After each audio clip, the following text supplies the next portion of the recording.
శంకరం శంకరం శంకరాచార్యం కేశవం బాదరాయణం సూత్రభాష్యకృతో వందే భగవంతో పునః పునః గురవే సర్వలోకానాం భిషజే భవరోగిణాం నిధయే సర్వవిద్యానాం దక్షిణామూర్తయే నమః.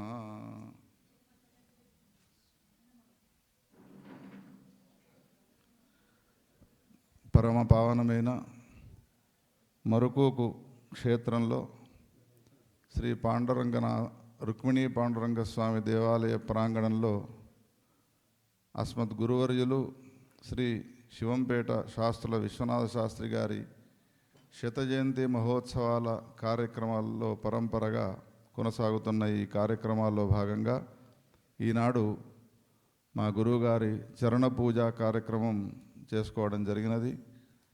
కేవలం విద్యార్థుల వరకే సీమితం కాకుండా ఈ కార్యక్రమము ఎక్కడెక్కడైతే మా శాస్త్రి గారి చరణాలు సంచరించినాయో ఆయా ప్రాంతాల్లో కొనసాగాలనే మా దర్శనం వెంకన్న గారి సూచన మేరకు ఇక్కడ 50 సంవత్సరాల క్రితం సంచరించడమే కాకుండా ప్రవచనాల చేత పునీతము చేసినటువంటి పరమ పావనమైన ఈ ప్రాంతంలో ఈనాడు మా శిష్యవర్గం అంతా మాత్రమే కాకుండా భక్తజన సందోహం అంతా కూడా ఈ చరణ పూజా కార్యక్రమాన్ని చేసుకోవడం ఇది సంతోషించదగ్గ విషయమై ఉన్నది. మేము ఈ చరణ పూజా కార్యక్రమాన్ని ఒక రూపకల్పన చేయడం జరిగినది. అందులో మా గురువుగారికి చాలా అత్యంత ప్రీతికరమైనది శాస్త్ర చర్చ. ఇంటి పేరే శాస్త్రుల అన్నది కావున ప్రతి సభా కార్యక్రమంలో వారికి అనేక శాస్త్రాల్లో వారు నిష్ణాతులే. అన్ని శాస్త్రాల్లోకెల్లా ఇష్టమైన శాస్త్రం ఏది అంటే వేదాంత శాస్త్రం. ఆ వేదాంత శాస్త్రంలోని ప్రతి చోట కొన్ని అంశాలను చెప్పుకోవడం జరుగుతున్నది. ఈనాడు గురువుగారు అనుగ్రహించినటువంటి అధికరణము బ్రహ్మసూత్రాల్లో ఉపసంహార దర్శనాధికరణము అని. ఉపసంహార దర్శనాన్నేతి చేన్న క్షీరవద్ధి అని సూత్రం. గడిచిన వరంగల్ సభలో మా వెంకన్న తదనన్యత్వం ఆరంభణ శబ్దాదిభ్య తదనన్యం ఆరంభణ శబ్దాదిభ్య అని ఆ సూత్రాన్ని గురించి ఆ అధికరణాన్ని గురించి ప్రస్తావించినారు. ప్రకృతి అధికరణం. కార్యకారణములు రెండు కూడా భిన్నములు కావు. కారణమే కార్యం యొక్క స్వరూపము అని నిరూపించడం జరిగినది. అది అద్వైత సిద్ధాంతానికి చాలా ముఖ్యమైనటువంటి సూత్రము. కార్యము జగత్ అయితే కారణము పరమాత్మ. పరమాత్మ జగత్తును సృష్టించిన ఈ జగత్తులో ప్రవేశించినాడు అని వేదవాక్యము. తత్సృష్ట్వా తదేవానుప్రావిశతు. సృష్టించిన ఈ జగత్తులో ప్రవేశించినాడు అనంటే ప్రవేశం ఎట్లా? ఇల్లును గట్టి ఇంటిలో యజమాని ప్రవేశించినాడు అన్నట్టుగానా అంటే కాదు. ఇల్లు నిర్మాణం చేసేటువంటి వాడు వేరుగా ఉన్నాడు. ఇంటిలో ప్రవేశించినాడు అనంటే కట్టినవాడు వేరు, ప్రవేశించేవాడు వేరు, ఇల్లు వేరవుతుంది. అప్పుడు మళ్ళా ద్వైతాపత్తి. అందుకని తత్సృష్ట్వా తదేవానుప్రావిశతు అన్నప్పుడు అనుప్రవేశం ఎట్లా అనంటే నిమిత్త కారణము ఉపాదాన కారణము అని రెండుంటాయి. ఆ రెండు కారణాల్లో భగవంతునికి జగన్నిర్మాణ విషయంలో రెండూ కారణాలు తానే అయ్యున్నాడు అని తీర్మానం చేయడం జరిగినది. నిమిత్త కారణం పరమాత్మ అని చెప్పినట్టయితే మరి ఉపాదాన కారణం ఎవరు అని ప్రశ్న వస్తుంది. ఉపాదాన కారణం పరమాత్మ అని చెప్పినట్టయితే మరి నిమిత్త కారణం ఎవరు అని ప్రశ్న వస్తుంది. ఘట ఉత్పత్తికి ఘటమనే కార్యాన్ని నిర్వహించాలి అని అంటే ఘటరూప కార్యానికి నిమిత్త కారణము కులాలుడు, ఉపాదాన కారణం మట్టి. అట్లా రెండు ఏర్పడితే సమస్య వస్తుంది అని భావించి తదనన్యత్వం ఆరంభణ శబ్దాదిభ్య అనేటువంటి సూత్రము ద్వారా అభిన్న నిమిత్తోపాదాన కారణము పరమాత్మ అని తేల్చడం జరిగినది. ఆ తర్వాత అనేక సందేహాలకు నివృత్తి ఈ అధికరణాల్లో జరిగినది. ఈనాడు ఉపసంహారాధికరణానికి సంబంధించిన విషయాన్ని ప్రస్తావిస్తున్నాం. ఉపసంహార దర్శనాన్నేతి చేన్న క్షీరవద్ధి అని సూత్రము. చేతనం బ్రహ్మ ఏకం అద్వితీయం జగతః కారణమితి యదుక్తం తన్నోపపద్యతే కస్మాత్ ఉపసంహార దర్శనాత్. ఇహ హి కులాలాదయో ఘటపటాదీనాం కర్తారః మృద్దండచక్రసూత్రాద్యనేకకారకోపసంహారేణ సంగృహీత సాధనాః సంతః తత్తత్కార్యం కుర్వాణాః దృశ్యంతే. బ్రహ్మ చ అసహాయం తవాభిప్రేతం తస్య సాధనాంతర అనుపసంగ్రహే సతి కథం స్రష్టృత్వం ఉపపద్యేత. తస్మాత్ న బ్రహ్మ జగత్కారణమితి చేత్ నైష దోషః యతః క్షీరవత్ ద్రవ్యస్వభావ విశేషాదు ఉపపద్యతే అని జగద్గురు శంకరాచార్యుల వారు ఉపసంహార దర్శనాన్నేతి చేన్న క్షీరవద్ధి అనే సూత్రానికి భాష్యాన్ని రచించినారు. దీనికి సంగ్రహంగా మనం తాత్పర్యం చెప్పుకోవాలి అని అంటే, ఒక సిద్ధాంతి చేసిన తర్వాత పూర్వపక్షి ఆ సిద్ధాంతాన్ని ఒప్పుకోడు. సిద్ధాంతం చేసినది ఏమిటి అనంటే, జగత్తులకు కారణం ఎవరు అని ప్రశ్న వేస్తే శృతి ప్రమాణాన్ని అనుసరించి పరమాత్మనే జగత్తులకు కారణము అని తీర్మానం చేయడం జరిగినది. కానీ వానికి అది ఇష్టం లేదు. కొంతమంది సాంఖ్యమతానుయాయులు ఎవరైతే ఉన్నారో వాళ్ళు ప్రకృతియే జగత్తుకు కారణము అని వాళ్ళ యొక్క అభిప్రాయము. ఇంకా కొంతమంది కొన్ని కారణాలు చెప్తారు. జగత్తుకు చేతన స్వరూపమైనటువంటి పరమాత్మనే కారణము అని చెప్పడానికి వీల్లేదు అనడానికి అనేక మంది అనేక రకాలుగా చెప్తారు. ప్రకృతము చేతనం బ్రహ్మ ఏకం అద్వితీయం జగతః కారణమితి యదుక్తం తన్నోపపద్యతే. చేతనము ఒకటే పరమాత్మ అయినటువంటి పరబ్రహ్మ గలడో ఆ పరబ్రహ్మ జగత్తులకు కారణము అని ఏదైతే మీరు చెప్పినారో అది పొసగదు అంటున్నారు. ఎందుకు పొసగదు అనంటే దానికి కారణం చెప్తున్నారు. ఉపసంహార దర్శనాతు, ఉపసంహారమును చెప్పడం వలన అని. ఉపసంహారము అని అంటే ఉదాహరణలోకి వెళితే మనకు సమాధానం ప్రశ్న సరిగ్గా అర్థమవుతుంది. ఉదాహరణ ఏమిటి అనంటే, కుండను తయారు చేయాలి అనంటే కుమ్మరివాడు దేనితో కుండను తయారు చేస్తాడు అని ప్రశ్న వేస్తే చక్రము, దండము, మట్టి మొదలైనటువంటి సాధనా సామగ్రితో వాడు తయారు చేస్తాడు. వాటిల్లో ఏ ఒక్కటి లేకపోయినా కానీ కొన్ని అన్యథా సిద్ధములు ఉన్నాయి. కానీ ప్రధానమైనటువంటి కారణాలు ఏవైతే ఉన్నాయో ఉంటేనే ఆ కులాలుడు కుండను తయారు చేయగలుగుతాడు. ఇప్పుడు పరమాత్మ జగత్తును తయారు చేస్తున్నాడు లేదా జగత్తును సృష్టిస్తున్నాడు అన్నప్పుడు కుమ్మరివాడు సాధనా సామగ్రిని పెట్టుకొని జగత్తులను సృష్టించినట్టుగా సృష్టిస్తున్నాడా, సాధన సామగ్రి ఏమి లేకుండా సృష్టిస్తున్నాడా అని సందేహం. సాధన సామగ్రిని పెట్టుకొని సృష్టిస్తున్నాడు అని అంటే అది ఇష్టమైనటువంటి అభిప్రాయం కాదు. ఎందుకు? ఉపసంహార దర్శనాత్. ఇహ హి కులాలాదయో ఘటపటాదీనాం కర్తారః మృత్ దండ చక్రసూత్రాద్యనేక కారక ఉపసంహారేణ సంగృహీత సాధనా సంతః తత్తత్కార్యం కుర్వాణాః దృశ్యంతే. ఆ సహాయం లేకపోతే వాళ్ళు ఘటాది నిర్మాణం చేయడానికి వీల్లేదు. కొంతమంది మట్టిని లేకుండా కుండ తయారు చేస్తాడా అంటే కుండ ఎట్లా తయారు చేస్తాడు? ఉపాదాన కారణం లేనిది కుండ యొక్క ఉత్పత్తి జరగదు. కుమ్మరివాడు నిమిత్త కారణం లేనిది కుండ యొక్క ఉత్పత్తి జరగదు. చక్రము లేకపోయినా జరగదు. ఇవన్నీ కూడా ఏమిటి? ఒక కార్యం యొక్క ఉత్పత్తికి సాధనాలు అని అంటారు. ఏతావత సాధన సామగ్రి ఉన్నప్పుడు మాత్రమే కార్యం యొక్క ఉత్పత్తి జరుగుతుంది అనేటువంటిది ఈ యుక్తుల ద్వారా మనం తెలుసుకున్నాము. ఇదే ప్రశ్నను ఇప్పుడు ఇక్కడ ప్రస్తుతం వేయాలి. ఏమిటి? కార్యము జగత్తు, జగద్రూపమైనటువంటి కార్యమును పరమాత్మ సృష్టించినాడు అని అన్నప్పుడు పరమాత్మ సాధనములనన్నిటినీ పెట్టుకొని సృష్టించినాడా? సాధనములనన్నిటినీ పెట్టుకొని సృష్టించినాడు అన్నప్పుడు మన వల్లనే పరమాత్మ అయినాడు. వానికి మనకు తేడా ఏమిటి?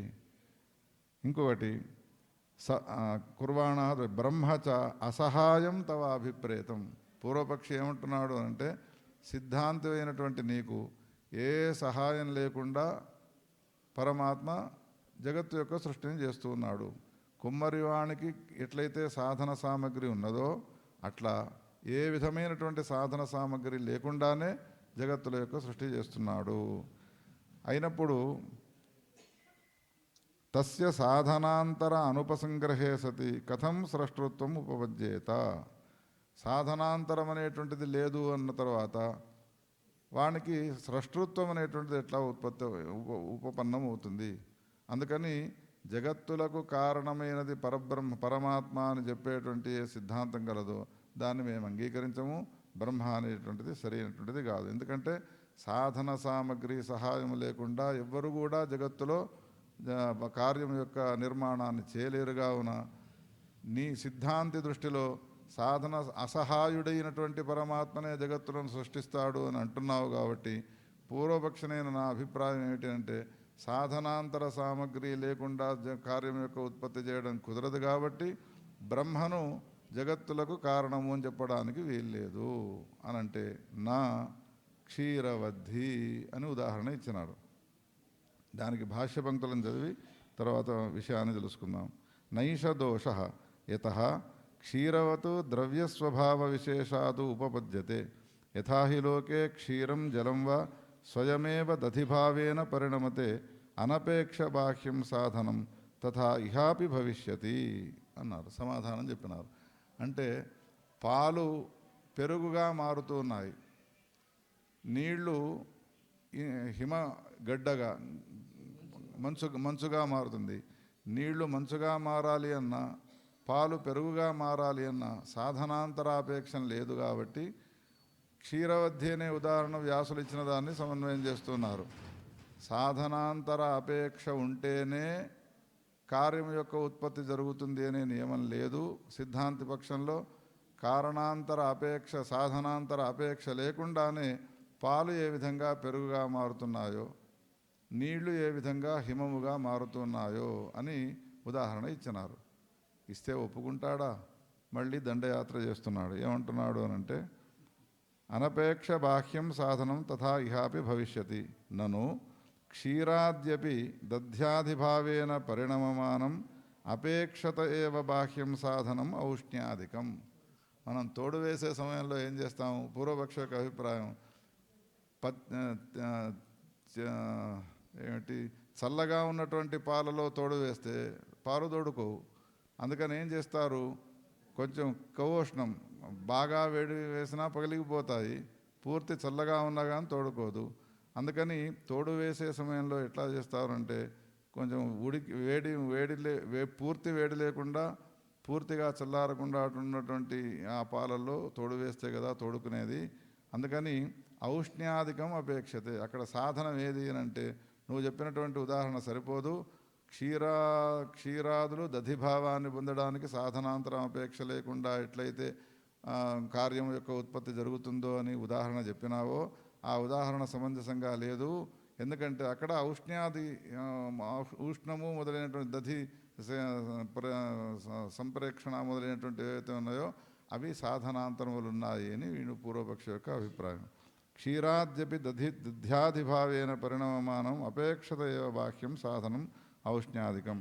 కథముచ్యతే క్షీరవద్ధీతి. వ్యాసుని యొక్క సూత్రం పైనే ఇప్పుడు ప్రశ్న వేస్తున్నాడు. క్షీరవద్ధి అనేటువంటి ఉదాహరణనే సరైనది కాదు. క్షీరము సాధనాంతరాపేక్ష చేస్తున్నది. సాధనాంతరం ఏమిటి అంటే ఉష్ణము, తర్వాత దధిని అతని తోడు వేయుట అనేటువంటివి. అందుకని అది సరైనది కాదు. అందుకని సాధనాంతరాపేక్ష లేకుండా ఏది జరగదు. కావున నీ దృష్టిలో సాధనాంతరాపేక్ష ఉన్నటువంటి వాడు పరమాత్మ కాడు. కాబట్టి పరమాత్మ జగత్తులకు కారణం కాదు అని పూర్వపక్ష యొక్క అభిప్రాయం. మళ్ళీ పూర్వ పరిస్థితికి వస్తే ఇప్పుడు దీనికి క్షీరవద్ధి అనే ఏ ఉదాహరణ ఇచ్చినాడో వ్యాసుడు దాన్ని సవరించాలి. అందుకని శంకరులు చెప్తున్నారు. కథముచ్యతే క్షీరవద్ధీతి నైష దోష స్వయమపి చ క్షీరం యాంచ యావతీంచ పరిణమమాత్రాం అనుభవతి తావత్యేవ త్వార్యతే తు ఔష్ణ్యాదినా దధిభావాయ అని. సమాధానం ఏం చెప్తున్నారు అంటే శంకర్లు సర్వసంగ పరిత్యాగులు అయినప్పటికీ కూడా తోడు వేస్తే పాలు తోడుకుంటాయి, ఎట్లా తోడుకుంటాయి అనేటువంటి విషయాన్ని కూడా గ్రహించినారు అని అంటే వారి సర్వజ్ఞతకు ఇది ఒక నిదర్శనం అని చెప్పుకోవచ్చును. ఇటువంటి అంశాలు ఎన్నో వస్తాయి బ్రహ్మసూత్రాది భాష్యాల్లో. జగద్గురువులు సర్వజ్ఞులు అనడానికి ఏమో కథలల్లి మనకు ఇష్టముగానటువంటి అంశాలను కూడా చెప్తూ ఉంటారు కొంతమంది ప్రసంగం చేసేటువంటి వ్యక్తులు. అది అవసరం లేకుండానే ఇక్కడ చూడండి ఎంత విషయం చెప్తున్నారు. పాలకు గనక తోడుకునేటువంటి స్వభావమే లేకపోతే నీవు వేడి చేసినా, పెరుగు వేసినా, మిరపకాయలు, చింతపండు వేసినా అది తోడుకోకుండా ఉండాలి. అందుకని స్వభావం ఏమిటి పాలది అంటే తోడుకొని అది పెరుగుగా మారడం స్వభావమై ఉన్నది కాబట్టి సాధనాంతరాపేక్ష లేకుండానే దధిభావాన్ని పొందుతున్నది అని సిద్ధాంతం యొక్క. ఔష్ణ్యాధిన దధిభావాయ త్వార్యతే. ఎందుకు కొంచెం వేడి చేసి పెరుగును వేయడం వలన పెరుగవుతుంది అని అంటున్నావు కదా, అది సాధనాంతరం అని. ఆ సాధనాంతరం ఎందుకోసం వేస్తున్నారు అంటే త్వార్యతే, తొందరగా అవడం కోసమని ఆ పని చేస్తుంటారు అని అంటున్నారు. యదిచ స్వయం దధిభావశీలత నస్యాత్ నైవ ఉష్ణ్యాదినాపి బలాత్ దధిభావం ఆపద్యేత అంటున్నారు. ఒకవేళ స్వయంగా దధిభావశీలత అనేటువంటిది లేకపోయినట్టయితే పాలల్లో తోడు వేసినా తోడుకోకపోవాలి, ఉష్ణము చేసినా తోడుకోకపోవాలి. అందుకని అందులో సాధనాంతరాపేక్షం లేకుండానే స్వభావముగా దాంట్లో తోడుకునేటువంటి లక్షణం ఉన్నది. అందుకని క్షీరవద్ధి అనేటువంటిది ఉదాహరణ ఇచ్చినది ఏదైతే ఉన్నదో అది 100% సమంజసమైనదే. నహి వాయు ఆకాశో వా బలాత్ దధిభావం ఆపద్యతే సాధన సామగ్ర్యాచ తస్య పూర్ణత సంపాద్యతే పరిపూర్ణ శక్తికంతు బ్రహ్మ అని నేను ఇచ్చినటువంటి వ్యాసులు చెప్పినటువంటి సూత్రములోని ఉదాహరణ ఉన్నదో అది 100% సమంజసమైనటువంటిది. ఒకవేళ అది కాకపోయినట్టయితే వాయువు, ఆకాశము మొదలైనటువంటి ఏవైతే ఉన్నాయో అవి కూడా పెరుగుగా మారే ఒక ప్రసక్తి ఉంటుంది. అందుకని సాధనాంతర అపేక్ష లేనటువంటి వస్తువు పాలు ఏ విధంగా ఉన్నాయో ఉదాహరణ లోకంలో పరమాత్మ కూడా సాధనాంతర అపేక్ష రహితుడై జగత్తుల యొక్క సృష్టిని చేస్తాడు. ఆ విషయానికి శృతి కూడా ఉపోద్బలకంగా ఉన్నది అని శ్వేతాశ్వతర ఉపనిషత్తును ఉట్టంకిస్తున్నారు.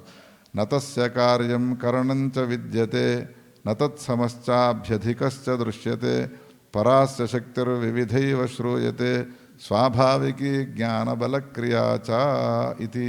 అంటే తాత్పర్యం నతస్య కార్యం కరణంచ విద్యతే, కార్యము కరణములు రెండూ లేవు ఆయనకు, ఏదీ లేకుండా జగత్తు యొక్క సృష్టి చేస్తున్నాడు అని ఈ శృతి కూడా స్పష్టముగా శ్వేతాశ్వతర ఉపనిషత్తు చెబుతున్నది. కావున తస్మాత్ ఏకస్యాపి బ్రహ్మణ విచిత్ర శక్తి యోగాత్ క్షీరాదివతు విచిత్ర పరిణామ ఉపపద్యతే.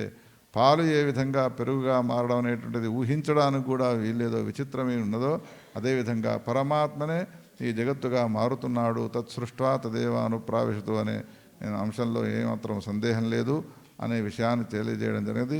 దీనికి అనుబంధంగా ఇంకొక సూత్రం ఉన్నది, అది ఇంకొక మన పూజా కార్యక్రమంలో చెప్పుకుందాం. దేవాదివద అపి లోకే అని. ఇది కూడా ఎట్లా సాధ్యమవుతుంది అని ప్రశ్న వేస్తాడు మళ్ళీ తర్వాత.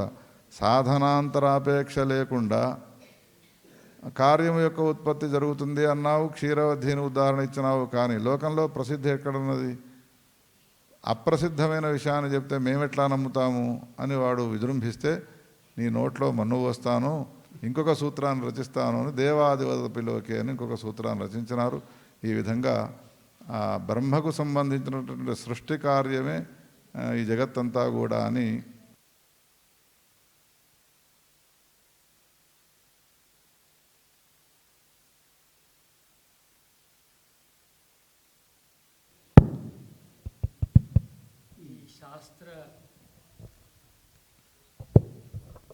ఈ శాస్త్ర చర్చ ఎందుకు నాన్నగారి యొక్క ఈ శతజయంతి సభల్లో పెడుతున్నామో అంటే అందరికీ అవగతమై ఉంటుంది.